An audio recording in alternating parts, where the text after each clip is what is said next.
Well, hey there, folks. Chuck here, and welcome to Diecast Breakdown. We've got a really good show for you tonight. We've got Giles Chapman, who is a UK-based author and certified car buff, both large and small, and he has written a ton of books on the car culture, car hobbies, and he just had a new book come out called Britain's Toy Car Wars, and it's Dinky versus Corgi versus Matchbox, and it details the competition that happened in the late 60s and early 70s, that there was a lot of vying, especially in the UK, for the top spot as the preeminent diecast vehicle creator. And it's a really cool story, and we're going to talk about that with him. And he's got an incredible favorite diecast car that I can't believe myself. It's nothing I've ever heard of. It's super cool. So you're going to want to stick around for that. Plus, we are giving away a copy of the book during the show. So make sure you look for that. It'll be towards the end of the episode. So anyway, just so you know, we are going to have a few more pre-recorded episodes. David is taking care of some family stuff that happens on the weekends when we're planning to go live. And that should be tying up in the end of May. So we're going to be taking a little bit of a space between our live shows, but don't worry, we've got a ton of great pre-recorded interviews coming up, and we're going to have some more that we're recording just this week. So I'm really excited about those. I can't wait to tell you more about those. But without any further ado, we're going to go back in time a few months to when we sat down with Giles Chapman and talked to him about this really cool book and how he got into the world of automotive journalism. So let's go. You're watching Diecast Breakdown with Chuck Ellis, David Johns, and Mark McHotwheel. So sit back, strap in, and hang on. The breakdown starts now.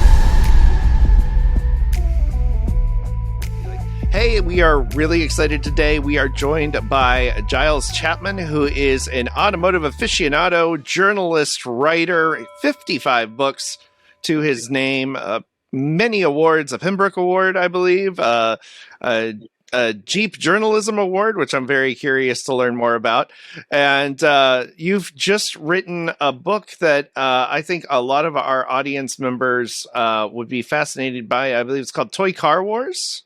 That's right. Well, it's actually called Britain's Toy Car Wars. I'm sorry Britain's to sound Toy Car Wars. I'm sorry to sound like I'm waving a Union Jack and being very very parochial here, but it is specifically about the intense competition between Matchbox, Corgi, and Dinky. So that was that was the kind of thing I was trying to capture in the book, and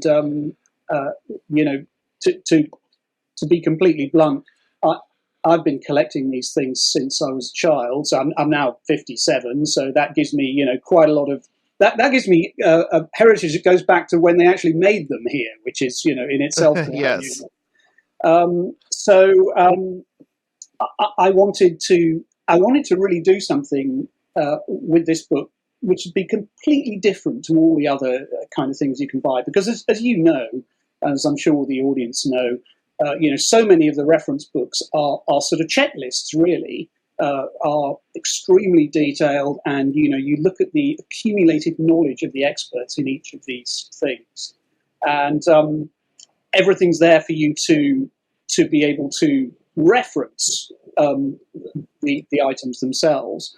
And what I was trying to do with the book was really to get right behind the scenes and go back to when I was 12, if you like, or even now, but you hold these things in your hand. And I think when you were a kid, the intended audience, you never for a moment thought how they got there, who made it, why it was like that.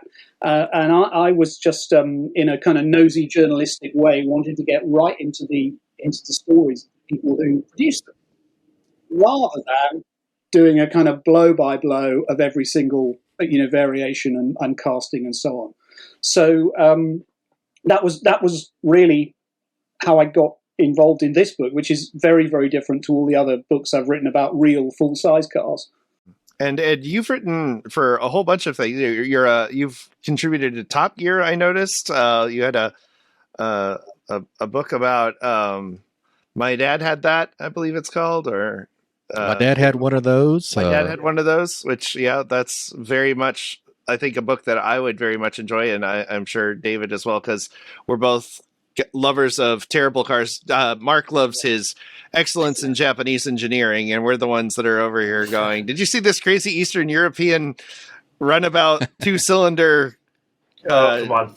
twin stroke nonsense? Anyway, but yeah. My dad had a Ranchero, a Granada. There you go. And a Nice. Corolla. Right. So my grandpa had a Granada. That was a terrible car. Oh yeah. Well, Oh my gosh. It was buttercream yellow with a white vinyl top. I mean, your joint reaction to the title of that book really does delight me, because in a way, my background is in magazines and publishing. So, you're always trying to think of a sort of title for whatever you're doing, which will get people hooked in the first place. Okay, so, My Dad Had One of Those was one of those ideas. I was lying in the bath and I just thought, everybody says that, so surely there must be a book about it. So I kind of jumped out of the bath, ran down the stairs, sort of naked, got in front of Amazon, looked it up, I found out no one had actually used that title. And then in a way, I sort of bolted the book onto the back of the idea, if that makes sense, because it is an idea. We all go to car shows, and if you exhibit a car, you hear that phrase all the time from everybody, don't you? As they're sort of looking at your pride and joy or examining anything. Yep. So I counted myself as extremely lucky to have managed to to think of this name before somebody else did. When I took it along to Top Gear, they do a range of merchandise to do with the show, all kinds of things. And I've worked on things like their board games and all sorts of other projects, and they instantly got it as well. So I was very fortunate that I could then produce that sort of book how I wanted to, because I wanted all the pictures to have dad type guys, right, in them, with the cars, and also not to be, taking the rise out of middle-aged men, which is, that I know everyone thinks that's very sort of funny in publishing and websites, and we're all embarrassing dads, dancing while our kids look the other way, that kind of thing. So it had to be. Yeah, it had that's to be exactly the kind of person that would buy that book too. So you can't make too much fun of them. Yeah, I mean, I know they exist, but we don't want to. We don't want to tell them they're wrong in life. It's funny because I have a 64 Plymouth Valiant. So the thing I never got, my dad had one of those. It was my grandma had one of those, or my aunt had one of those. Yeah. Or it was a woman's car. It was an economical car that you bought the housewife. It was not a car that dad had. Dad had the Barracuda, and mom had the Valiant. So I'm one step below my dad had that, but still. You had mentioned you were a childhood collector of diecasts during the time when it was really kind of Matchbox's heyday, and we have anyone who's researched diecast toy cars at all knows that Matchbox is not just responsible for the European side of diecast, but created through Hot Wheels kind of came out of competition with creating a product to compete against Matchbox. It was the fighter brand against Matchbox, and then of course ended up overtaking it, but now owns it, which is very strange. But yeah, so I'm always curious with growing up in that era, like what was there like a country pride or a patriotic pride with being British and having Matchbox and having Corgi and Welly and all these really and Dinky. Well, Welly was UK too, wasn't it? No, that was really not part of that era at all. That's a Chinese thing from the last 25 years. That's right. Yeah, so sorry, I'll take that again. But having like Matchbox and Dinky and Corgi, like at that time, like that's like a perfect storm of these really great diecast brands. Like, was there kind of this, because I'm sure you had access to some of the other stuff, like from Majorette and from your wellies and your sikus and your other types of stuff. Like, what was kind of the perception of the brands as a kid growing up during that era? Okay, well, you see that what an excellent question that is, because that is another that sort of feeds my thinking behind the book I've written recently. When I was a kid in the 70s in the UK, we're talking for my childhood, it's slightly before Star Wars, it's before personal computers. I would say it's almost before sort of branded sports gear. It's a time when I think kids were sort of still, they were sort of playing with things very imaginatively. And if you went to a toy shop in the UK, there would be a corner of it that was dominated by die-cast models, usually in a kind of glass counter case, and you'd see all the packaging on the shelves behind. So you would be, you'd be sort of eyes like saucers staring at all the stuff you had and trying to kind of make sense of it. Because I think in this country, certainly you would get maybe a Matchbox car as a birthday present. A Dinky or Corgi car was more of a sort of Christmas thing, something you had to save up for. But, perhaps for sort of a middle-class kid like me, my parents would probably want to get me stuff that wouldn't break. So that's also the kind of Lego factor, isn't it? That we'll get our kids stuff, but it's got to have sort of value to it. And I think that diecast in the 70s, they still had that kind of. I'm not saying they were educational, but you would have a variety of them, and they would you'd have your little world, and you'd spend hours on it, and you weren't. You weren't watching commercial television, if you know what I mean. It was interactive. You were interacting with it, and so all my friends were like-minded. I think in my case, because my eyesight's not very good, and it hasn't been very good since I was born. When I first got glasses, I was.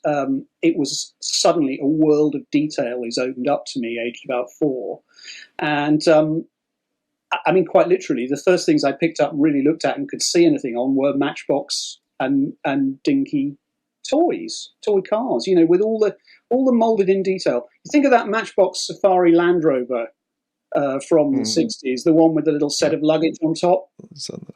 If you've got blurry eyesight and you look at that, it doesn't register. The moment you've got some focus, you can see the number plate, the detail, everything about it. So I think for me it then triggered a sort of something every week thing about it, and the just utterly bewildering choice that there was. Because you had all the small scale stuff, and then you had the larger scale stuff, and I don't think I could really make any great sense of that. But I was very hooked, and I think I was also, to be quite frank with you, a lot of my early car knowledge about the real thing probably came from the models. Yeah, absolutely. You think of something like the Corgi and Matchbox move into early 70s concept cars. The Matchbox Datsun 126X or the Corgi Pininfarina P33 Alfa Romeo. You'd never see that on the road. And you wouldn't really see it unless you read a car magazine. So my world of car knowledge started to come from what they did models of. My sort of bank of stuff that I knew about came from playing with these toy cars. So I think that they were quite an important part of any kid in the UK who was either sort of empathy playing with stuff or was mad on cars. These things they just fed you. You know what I mean?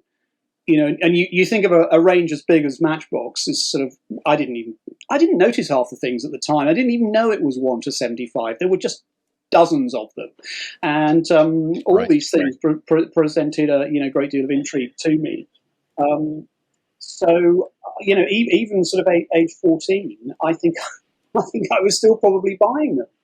And I discovered years later that was one of the big issues for Porgy, was that when they went into the 1970s, you would still have grown-up schoolboys like me getting the catalogue and sort of saying, excuse me, can I have that Mini Cooper, or can I have that Buick Riviera or whatever?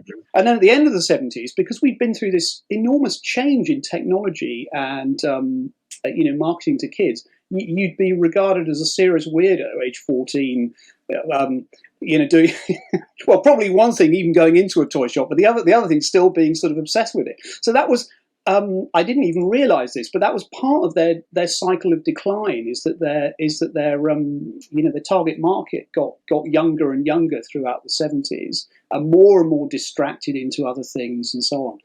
I fully accept that I'm a sort of weird geek who is very much the exception. I'm becoming a total car fanatic through that medium. But it was a sort of interesting time of change, and I think also in the 70s you would even, without knowing what the influences were, you'd see changes in the world manifested through the models. Well, yeah, too, because the 70s was really when the superfasts came online for Matchbox. Like, that was when they were really going hard against the playability of Hot Wheels and trying to create their more stylized cars. And I know there was a lot of discord amongst the folks at Matchbox, because there were some that wanted Matchbox to stay more focused on the realistic everyday cars, and then there were the other ones that wanted to go against Hot Wheels and create these more stylized, fast rolling, we're going to make a bread van out of a 71 Mustang, and we're going to put a giant motor on the front of it and give it these wheels that would be like 2 feet wide in reality. And then the other side that was like, no, we want to keep it that Land Rover with the box, the luggage on top. So that era of Matchboxes is so fascinating, because I came on to starting to collect in like the mid 80s, and the late 80s was when I kind of was old enough to start collecting. And Matchbox was kind of a thing then, but by then Matchbox was already kind of absorbed by Mattel, and it was kind of just this, like, if we weren't really like, it was like a Coke or Pepsi kind of thing. Like, you could choose, depending on where you were at, they had Matchbox, or where you were at, there were Hot Wheels, and they were always on the pegs. They were never like, it was not something that you went to the behind the counter to order. Yeah. So we got the benefit of like being able to rifle through the pegs and compare the ones to the others. And then, as a little kid over here in the States, of course, Hot Wheels was where it was at. And you were always, it was all about the orange track and having the loops and stuff. And so, of course, it was the Hot Wheels cars of that time were much more designed for those tracks than the Matchbox cars. They were still cool, and it was great because, speaking of, my dad had that. Matchbox at the time released the 1984 Plymouth Voyager, which was what my family had. Yeah. My dad bought that because he thought minivans, we were a van family, a custom van family from the 70s and 80s. And so when the minivan came out, it was at the time seen as this revolutionary thing, and they were going to be the peak coolness, because it was like a van, but small and sporty, and nobody at the time saw this coming as this kind of bland mom mobile that they ended up getting, I think, unfairly stigmatized as. But yeah, so it was always funny. You had the more everyday cars with Matchbox during my time, and then the super, the muscle cars, the Mustangs, the Corvettes, the Lamborghinis, all on the Hot Wheels side. Yeah. Giles, could I ask you about some of the feedback from your book? And just since we've been talking about it for a while, I wanted to remind viewers and listeners, we're talking about Britain's Toy Car Wars, War of Wheels Between Dinky, Corgi, and Matchbox, authored by Giles Chapman. Mr. Chapman, I read through the reviews on Amazon of this book. I'd like to bring 3 to your attention. Number one, a reader wrote, "Husband loved it." That's nice, and that's great feedback. That's past tense. Another astute reviewer left the following review: "Husband likes it." I guess that's better. That's in the present. And another 5-star review that you got on your book was the word "no." Although they did give you 5 stars for that. So I am curious, however, all kidding aside, the feedback that you have gotten on the book and some of the most appreciated feedback that you've heard about this book, because it really is a really cool idea. And I'm glad that you wrote this.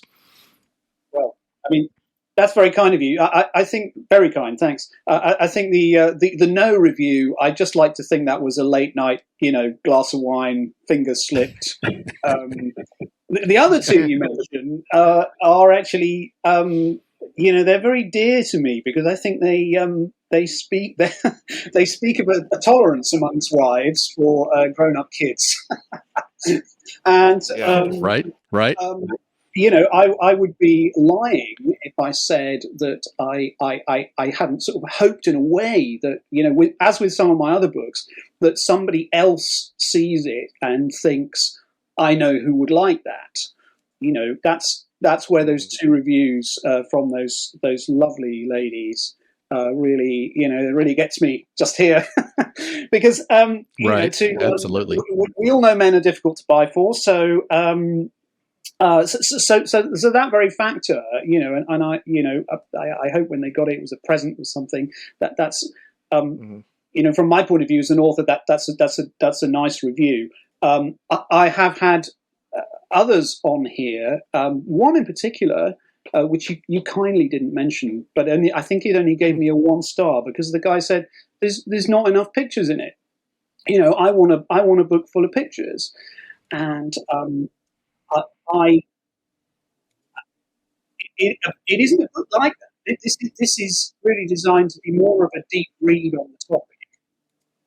We've just had a very enjoyable 15 minutes here talking about those times and those feelings. And I wanted to sort of be able to produce something that on a 4-hour air flight you could really get into it. The best will in the world, and apologies to Mr. Force and all his amazing books. I don't think you would kind of use those to relax by in the same way. Mm-hmm. Right. I relaxed. I meant I wanted to get into the topic and the people and the stuff that you couldn't get from a reference book, because for about 30 years, the 3 brand names and the 3 manufacturers behind them, they were sworn bitter rivals. They were going all out to compete with each other every single week, so that people like all of us, we'd go along with our meager few dollars pocket money, and we would buy one of their products. And I liked this idea of the rivalry, which I'd never really seen explored properly. And also, you've got a funny. There's a funny sort of triangle about it in this country. Matchbox were in London, in the East End, just literally the Hackney that we've all seen in the sort of the Jack the Ripper horror films. They were there. And then you had sort of Dinky up in Liverpool, where the Beatles came from, which is right up on the northwest coast, and a very different place. And then Corgi is in Wales, and so that there's a triangle of these 3 companies in this triangular shaped funny country that we're in. So that intrigued me, and I really wanted to get into the design process, the founders of the companies, the way they built them, the way they marketed their products, and all that kind of all the stuff behind what it was to actually pick something up and examine it, or play with it, or admire it, or joke about it, whatever. That's what I was really, trying to get to. Was that sort of it's hard to explain it, but if you've got an idea about researching something and you enjoy writing, you're trying to get to a sort of a nub of it, aren't you? It's a bit like if you're going to do a rock biography, you really want to know what happened in the tour bus and at the venues and the TVs that were thrown out of hotel windows and the silver shadows that were driven into swimming pools. That's sorry, I'm getting a bit carried away, but that's what I was just trying to get at something that I hadn't seen before, but I'd seen all these little tantalizing mentions of stuff, the Jewish emigres who founded Corgi, they had to run away from the Nazis in the 1930s, and it's fascinating how these guys got going. And then Matchbox, it was literally two guys demobbed from the army with a gift from the government, wondering what to do with their lives. It's just amazing. And the first thing they did was a thing for cutting up fishing lines for people who went fishing. And then how did they then go from that ridiculous product made in a derelict pub to this range of stuff that was exported all over the world? So that's what I was trying to get at. All of that stuff without doing a list and without doing a variations. And that would also be, I don't have to photograph every single one in an identical studio position with the car on top of the box. I wanted to get away from that too. Because no disrespect, but that's been done a lot. So that's what I was, that's really my approach to it was all of that. And I think it comes from me having been there as as the typical consumer in that period of change we were talking about, and so on. And of course, actually, the US market was so crucial to these companies and their prosperity. And I was very, very lucky to be able to talk to the son of Werner Fleischmann, who was the sort of Corgi distributor, and when I finally got through to this guy, I mean, literally just having sent an email via a website that I was amazed to find was still there, he came back to me, and he'd never been interviewed before about it. It was. I was talking to the son of the guy who had brought Corgi to the States, got it into Macy's, got it into mail order catalogs, imported all the stuff and so on, and he'd never really been interviewed. It was quite amazing to me. Yeah. Plenty of stories there for sure. Yeah. It was a great journey of discovery, even though I think I had a bit of a structure for it, and it's a decline and it's the fall of an empire as well, because you build all these firms build up to their peak in the early 60s, and then from there on, sadly, it's then 20 years of managing decline. Really, until they, as we all know, they all hit this terrible patch in the early 80s where the show's over. So there's a bit of melancholy about that too. Particularly in a strange country like the UK, where we're not what we were, so we were sort of seeing this in the way that they fought this amazing battle against the handlers and Mattel, and then against all the kind of the teenage distractions of the 70s, and then computers and everything. And you do come away from the story thinking they did have quite a good run at the end of the day. And possibly their biggest problems was that they had such a great, prosperous time. They all had a big house and a Rolls, and went water skiing and all the rest of it. That perhaps they just forgot to keep looking ahead, and in the end, these sort of zinc castings were never going to go on, indefinitely. So it was a bit of sadness. We do have the handler's revenge because Mattel owns Matchbox, and to me, that's not a circle of virtue. It should have been the other way around. Right. Yeah, exactly. All roads ended up leading to Hot Wheels, sort of. Yeah. So there was a gigantic amount to sort of process for the book, and tantalizingly difficult to talk to people who were actually there, because as we all know, the founders have all gone. Mm-hmm. So there was a limit to how much first-hand stuff I could get to put in it. But that was an extremely long-winded description of just why I did it in the way I did. We'll be back with more Diecast Breakdown after this word from our sponsors. Here's this week's small channel shoutout. Mountain 66 Diecast. If you have a favorite Diecast channel with less than 700 subscribers and you'd like to see them highlighted on a future episode, email us at diecastbreakdown@gmail.com. The Diecast Media Network store is here. Wear your passion with pride, featuring designs from Diecast Breakdown, flying Valiant builds, plus unique designs inspired by diecast culture from Justin Ellis. Visit tpublic.com/Diecast Media Network now. Hey, this is Champion DJK, and you're watching Diecast Breakdown. And now back to Diecast Breakdown. I have a great appreciation for writing because my dad's a writer, editor as a kid. That got you excited about writing and editing? Oh, okay. Well, both my dad and my grandpa were sort of car enthusiasts. And when I was a little boy, my dad had a 1930s Bentley, so that's what I went to school in. Intense embarrassment because it just looked like the car that the Ant Hill mob drove in the wacky races. So I was always sort of saying, "Can you just drop me around the corner so no one can see it?" We all did it. Yeah. But I was a bit of a directionless teenager, probably because I spent all my early years playing with toy cars, I'm guessing, and didn't really know what I wanted to do. My dad was a journalist on local papers, and I guess when I was about 16 or 17, I went to the motor show in London a couple of times, and I managed to file a report to a couple of local magazines where I lived in the UK. And they published them, so it was great. I got a couple of, appallingly written pieces actually printed, and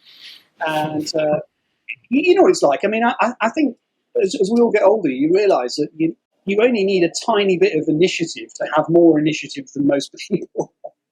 And so I think just because I did it, they went, "Oh yeah, we'll publish that." So I had a few pieces published, and then I got a job with a guy who you might know, all of you, or you might know of, called Carl Ludvigsen. Have you ever heard of him? I know the name. Yeah, he's written some definitive books on Corvette and Porsche and all sorts of things. He's American, used to work for GM, and he was in London setting up a consultancy firm. So basically, he took me on as the guy running his archives. I mean, really, it wasn't that. I was the guy who made the coffee, filled the photocopier, went to the post office. It was a glorified thing. But we were involved in consulting in the car industry, and we had some interesting clients. Malcolm Bricklin was one of our guys who we did some work Oh, that for. name. You probably know the car, Yep. Bricklin. And Bill Mitchell was we were on a retainer with him, the GM, dream car stylist. So, I mean, it was amazing. I actually got Bill Mitchell a coffee. Wow. So I was a sort of office boy in a car company basically, and I was able to to write a few pieces. So I was sending things on spec to magazines.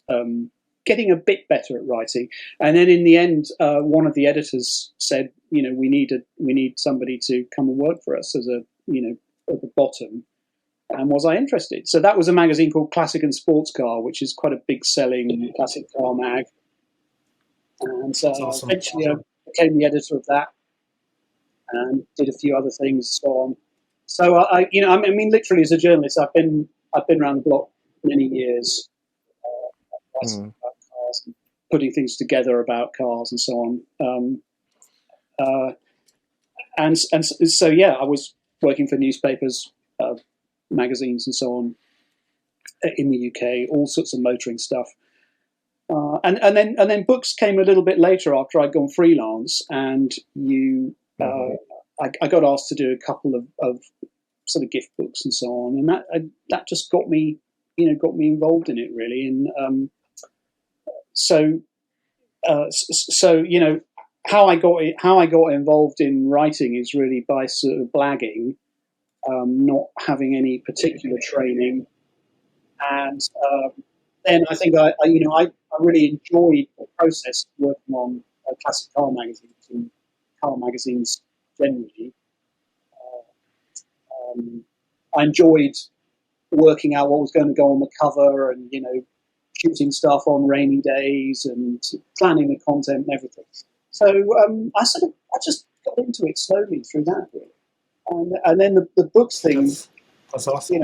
As a freelancer, books then just became a bit of an add-on that I got into by default. Probably because I'm pretty good on my deadline. So if somebody says to me, I want 50,000 words and I need it on the 1st of December, they'll get it. And I can sort of, I can write to length and quite punchy about it and all that. I don't think I'm just boasting. There lots of people can't do that. Right. Yeah. But I can do virtually nothing else. So that's it.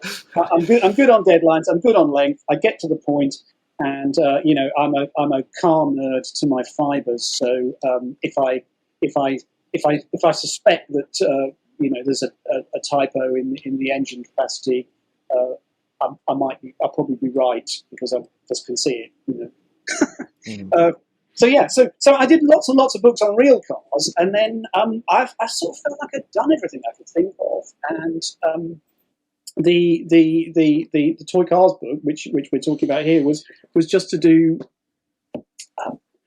a sort of deep read on something, and really I knew I'm never going to get a big house because of this book, but I hoped it would make a connection, which is lovely, like the one we're having, because that's, I felt there was something there to do. And I really like quirky stuff that other people get it. I wouldn't be very good at doing, kind of celebrity biographies or anything like that.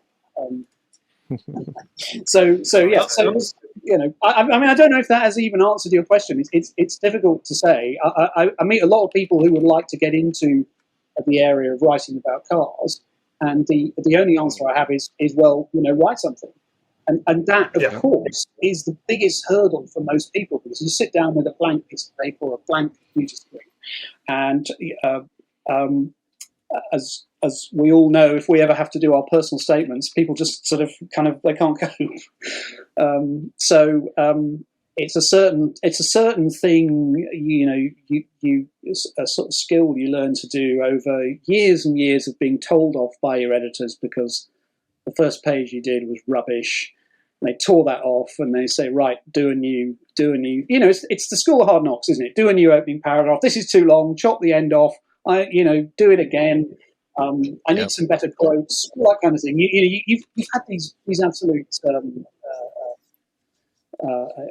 devils that you've worked for over the years, but they've in all the tellings off you've had, you've picked up how you do your craft, if you like. And I didn't go to university, so for me, I didn't realise it, but I was actually getting a sort of an apprenticeship in putting publications together. And in the days really even before computers, you'd be at the printers for a week in some industrial estate in Essex, unable to see your loved ones because you were looking at page proofs and kind of all deadlines. And of course in the days when you couldn't shoot on digital cameras as well. Can you imagine what that was like with professional photographers? We all remember the time of the fridge, the film going in, the pictures being terrible because it was overcast. I was at the sort of tail end of where you couldn't really do any fixes, and so you worked with a lot of people who were a nightmare, but they had to be to get the stuff done on time and to the right standards. So I was just somehow managed to benefit from all of that. And then, when you write a book, you're always having to do everything on it, because the publisher will always say, well, where are the pictures going to come from? So if I was going to do a book with all our favourite diecasts in it, where am I going to find them? I mean, unless I've got them or I know a collector, I'm going to be going to a museum, I'm quite well equipped to deal with all the problems of putting a publication together through all these years of having to do it. Yeah. What can I say? As we maybe inch our way toward the close here, I wanted to mention a couple of other books that you've written, Giles, because I think the viewers and the listeners will also enjoy just the catalog and the scope of the entire industry that you've covered in your writing. You wrote something called The Worst Cars Ever Sold, and you referenced your enjoyment of quirky vehicles, and I know a lot of our viewers love the obscure autos. But you also covered what Amazon called a spectacular celebration of the most iconic vintage cars in your book, The Classic Car Book, and that's got your on the other side of the spectrum of your worst cars book, it's got the Bentleys, the Astons, the Mercedes and the Ferraris. So the spectrum of what you write about is very impressive. I just want I appreciate your knowledge and contribution to the entire industry over the course of the years that you've written. It's very impressive. Well, I mean that book was an interesting project. It was the book the last book you mentioned. It was for a publisher called DK. They're very big factual book publishers, and they needed somebody who would have a kind of a good overview across everything. And what they meant by that was starting with all the kind of the veteran stuff, pre-Model T, where everything just looks like a kind of sewing machine on bicycle wheels, right the way up to modern day supercars, and they wanted somebody to sort of design the whole content for them. So that's what I did. I couldn't possibly write all of that book, so I had a team of people I knew would be good to help me. But it was really trying to put together a book that would have appeal in the general market, rather than maybe some of the other things I've done, which are very, very specialised, and you need to be some way down the route of being a car fanatic before you could perhaps easily get it. Whereas the DK projects, they were saying, we're going to call it the Classic Car Book. What should go in it? 400 pages. I mean, I was a little bit kind of alarmed at whether I would get that right. But then I worked with some good art directors on it, and they told me some interesting things. Like, for example, all Ferraris look the same. And that is actually true. Hot take. Yeah, well, you start looking at mid-engine supercars, and it is amazing how they are all. You put them on a page, it's too much of it. So it was an interesting job to do. And the other book you kindly mentioned, The Worst Cars Ever Sold. That was, again, I think there's a value of a good title. When I look at it now, I think I'd write it differently. I did that when I was quite young. I would love to be able to sort of do it again, to just be, a little more forgiving, if you like. You get older and you just appreciate stuff a bit more. Perhaps it's a little bit gauche, and I do have a fascination with weird and bad or unusual cars, but I think you can as you get older you can look at them a bit more with a bit more perspective and understanding. So it's it's a good title, but I don't think it's one of my favourites these days. I think I've just matured since I did it, and I think at the time feel free to refresh it. Yeah, the publisher sort of wanted something that I think people would see it would be like an instant joke. The AMC Pacer, the Pacer, we all know the Pacer. It's an easy target, and then when you start looking at it, it's fascinating. If you know what I mean, and you almost absolutely you do a deep read, and then suddenly you're on eBay trying to buy one.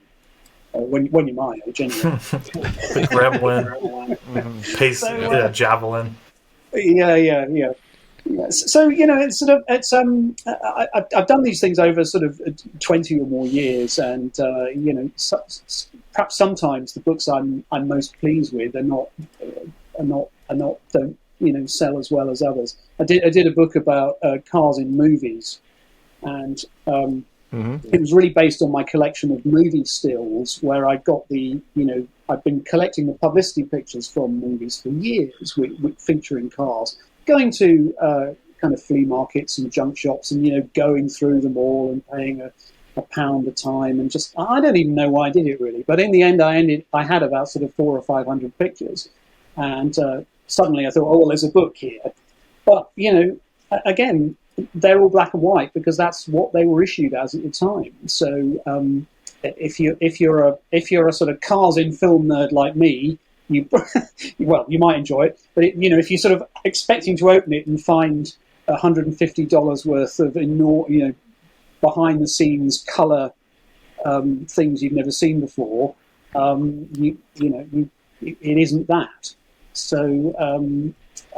It gets very personal because I think when you spend a lot of time writing a book, you have to go into a room on your own and concentrate and do it.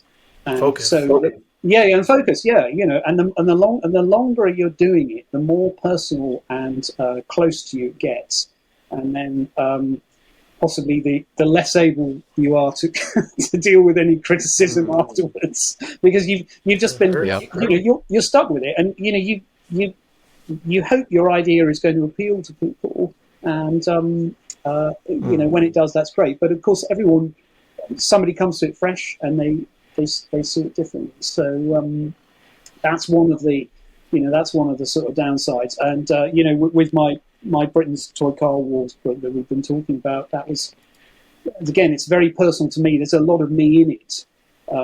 I reference myself throughout because I was there, and these things mean something to me. And it's just impossible to know whether someone else will read it and kind of go, oh yeah, I was like that as well. Yeah. Well, you've certainly sold at least one more copy of the book, because I bought one during the course of this interview. It was the last one that Amazon had on their hardcover selection. So sorry, everybody. Hopefully it'll be restocked by the time this airs. But I had a two-part question for you as we wrap things up here, Giles. First, as a chance to tease the book, what is a story that you've included in there that really kind of surprised you, or was there something unexpected in the course of writing this book that came out about this rivalry that Britain had?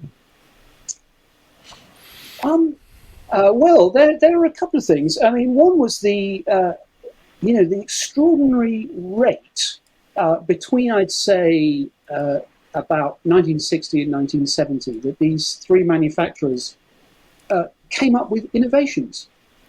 Their designers would be coming up with maybe a dozen things a year that had never been done before at that scale. And you think of I hope you can remember. I hope everyone knows maybe the Corgi Gear L6.4. The Frank Sinatra car. Do you know the one I mean?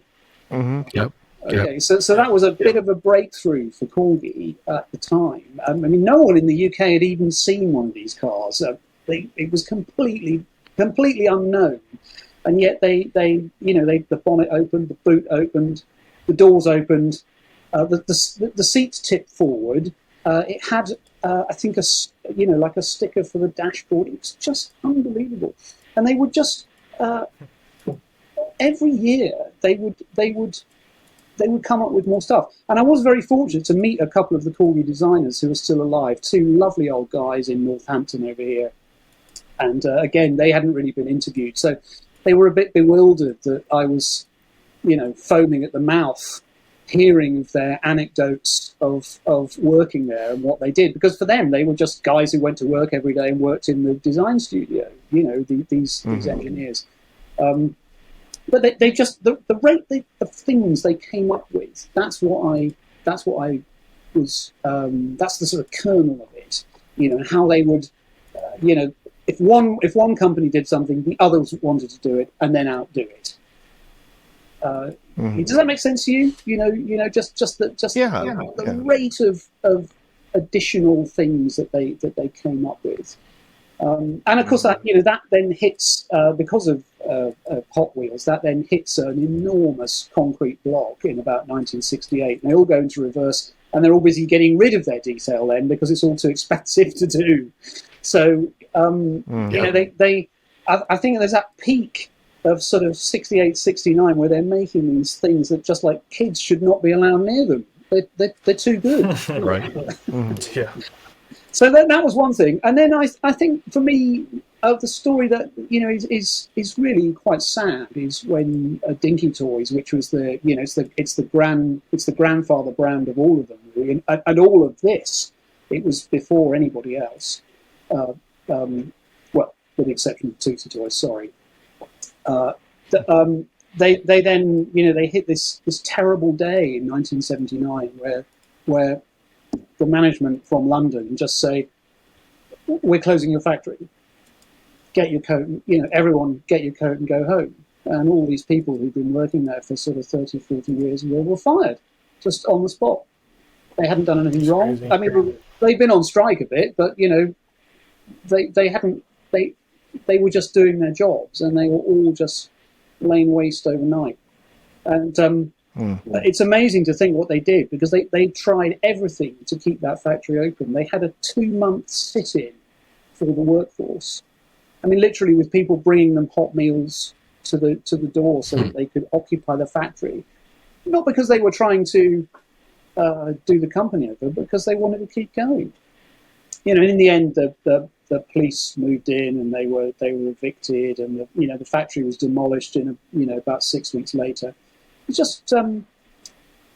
just terrible. And I think for sort of people who've been enjoying the products all those years, you just couldn't get your head around how that could happen. It's like a sort of a Hollywood movie, with Gene Wilder in it, but not with a good ending, unfortunately, because it was all just it just vanished. So those were two areas that I they are the highs and lows, but I really enjoyed getting into all the aspects about that, why it happened, and it's in the space of about 10 years, as I said, going from this peak of, excellence and amazing detail in everything they did to suddenly somebody saying, we don't want you anymore. That to me is sad. But, very sad. And and to my follow up to that is, if you had to choose, what is your favorite diecast casting, and did it change after writing the book, or is it the same? Would it be the same favorite casting that you've had all along? What, just one out of possibly? I know it's a fool's errand to try to parse that, but if there was one that stood out and you were like, this is it. So, what would that casting be? I mostly don't have a collection.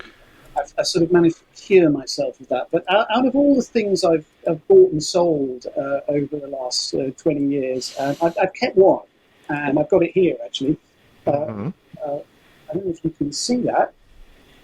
That is a Matchbox Sandcat. Does it mean anything to you? It's a Speed King Sandcat. But it's a a limited edition that is on this ashtray. And the ashtray, I think, is sort of meant to represent like the Baja Peninsula in California. So this thing is not really designed specifically to be bolted to this ashtray, but the ashtray is a kind of sand dune over which the beach buggy is going. Okay, and by the way, you don't get this color in the standard one. It usually has a stupid like an animal's head on the bonnet, which I hate. But this is just done as a dune buggy, and for me, this has got so much, so many sort of weird things about it. It's quite rare.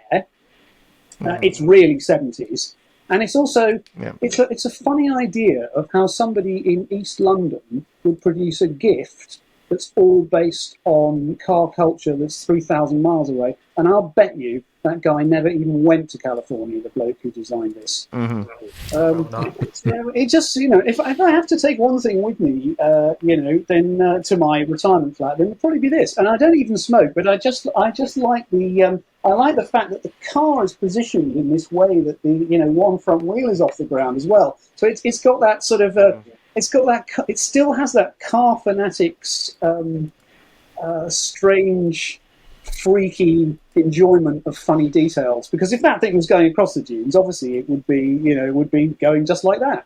And suspension's pressed down there. So I'm not sure if that's answers your question. I would be that is such a good answer to that question. I am delighted by that answer, because that is so unexpected.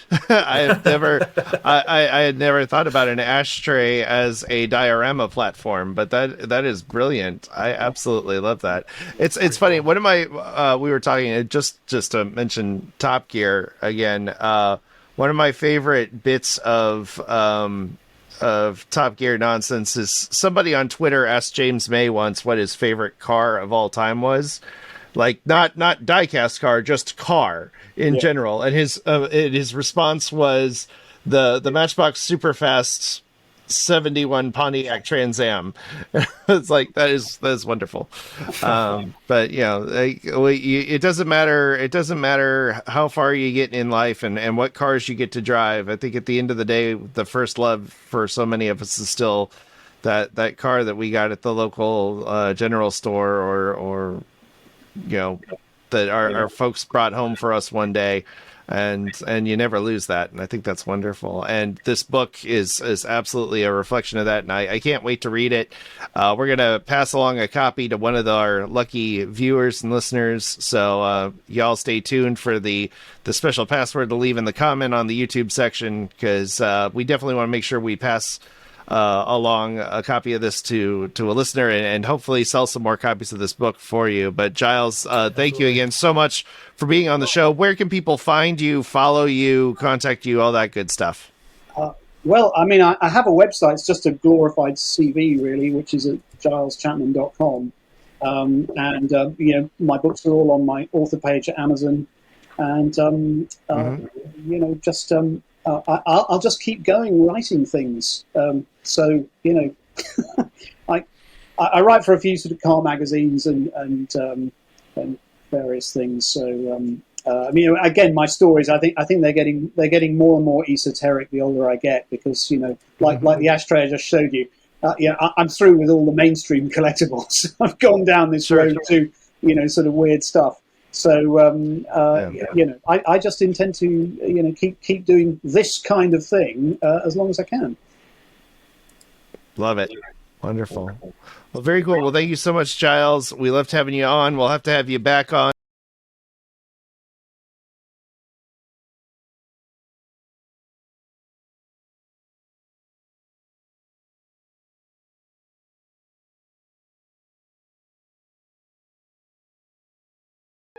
Don't touch that dial. Diecast Breakdown will be right back after these messages. This episode of Diecast Breakdown is brought to you by you. That's right. We are 100% viewer and listener supported, and we are so grateful for those of you who have already supported the podcast and the shows we're planning to add to the Diecast Media Network family. You can find out more about how to support this project by visiting diecastmedianetwork.com. or email us about sponsoring an episode at diecastbreakdown@gmail.com. The best way you can support what we're doing right now, though, is to subscribe and share these episodes with your family, friends, and Facebook groups. Anyone you think would enjoy what we're doing. Any extra attention we can get early on will go a huge way in helping this project grow. Thank you so much for sharing this journey with us. Hello, this is Diecast Dude from the Netherlands, and you are watching Diecast Breakdown. This presentation of Diecast Breakdown is brought to you by Twice Diecast and Dots and Man Diecast on YouTube. Please visit their links in the show notes and subscribe to their channels for more epic Diecast content. Hey kids, here's your chance to win a cool prize from Diecast Breakdown. Enter the following word or phrase into the YouTube comment section of this episode. Today's word is dinky. Winners will be selected 2 weeks after the air date of this episode. Be sure to subscribe for more great Diecast content and more chances to win fabulous prizes on Diecast Media Network. Alright guys, this is Mad Vision here. You guys are watching Diecast Breakdown. And now, the thrilling conclusion of this week's episode of Diecast Breakdown. All right, well, that was a fantastic interview. Once again, I want to thank Giles Chapman for joining us on the Diecast Breakdown, and I want to thank you for making it to the end of this episode. It really means a lot to us when people stick around, when they like, share, subscribe, all that good stuff. It really helps boost the amount of eyeballs on this channel and gives us a little bit extra cash through the ad payouts and through the memberships to keep this show going. So thank you again for that. And speaking of keeping the show going, we would be nowhere if not for our amazing patrons over on Patreon and our members. You can become a member of this channel by clicking the little join button down below this video if you're watching us on YouTube, or by visiting diecastbreakdown.com and following the link to our Patreon page. I, again, am so grateful for David and Mark for being a part of this and helping make this project possible. I'm continuously blown away by the support of the viewers and the other car enthusiasts who have decided to hang out and pitch in and however it is. But, you know, the biggest thing right now that you can do for us is to like this video, subscribe, and if you get a chance, go over to Apple Podcasts or wherever you listen to your podcasts. If they got a review feature, please give us 5 stars. That'll really help us with getting extra visibility and growing this project further. Again, I want to thank you for being here. I want to thank my co-hosts, our guests, and all the exciting stuff that we've got coming up. You're going to want to stick around for it. As always, I want to thank you for coming along with us for the ride. So until next time, stay fresh, cheese bags.